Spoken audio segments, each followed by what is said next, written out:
just want you to take about 30 seconds to hear where I was just 21 days ago, the first Tuesday of this month. And in working as hard as I have been, doing everything that I'm doing, and still not seeing the fruits of my labor financially, still struggling financially, is hard. That's what I feel where I am does. But this is the first Tuesday of the 8th month. 8 is the number of new beginnings in biblical terms. So that is my belief going into and for the rest of August, even though I'm going through what I'm going through at the beginning of the month. Things will get better. They can only get better. They have definitely gotten better just 21 days later. Yes, the financial struggle is still there. Plus, it got a little more strenuous. Not having a job again. Kind of my doing, but not my doing at the same time. Not this early. Anyway, that's a whole nother story.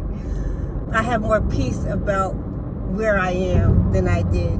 And my financial situation, yes, I wish that it was better, but it seems like knowing that I'm always in a transition, that I'm in a transition with jobs, that I have more peace. And being in transition in jobs, it was a blessing in disguise. Last week I traveled down to Virginia to be with my friend and her family as they laid her grandmother to rest.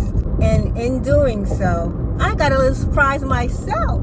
It just so happened that my father was in the same area, and that was not planned.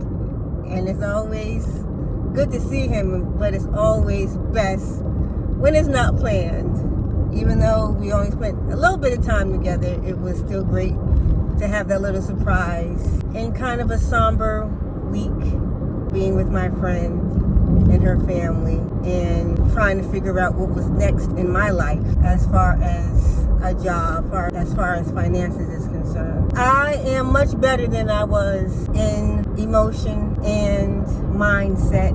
So I thank God for that. I declared it on that day that this would be the start of the new beginning. Things can only look up, and they are looking up. Tomorrow, Worship Wednesday, eating at home with Chef Ref might be coming back soon. Keep a lookout for that. I'm excited about that. But yeah, if y'all are in the upstate New York area and y'all know of any job opening, preferably related to production, I guess news, social media, anything to do with media, just send those my way. And if you are ever looking for a photographer, I'm your girl. If you ever need help with your social media as a small business owner, I'm your girl. If you're ever looking for candles to lighten up your life and let your atmospheres be beautiful, smell beautiful, I'm your girl. Alright, I just finished an order with Instacart and Spark. Hopefully I'll be done with doing that at the end of the year. I've been trying to let it go, but you enjoy the rest of your day, enjoy the rest of your week. Be the daylight in someone else's life, and enjoy the daylight in yours.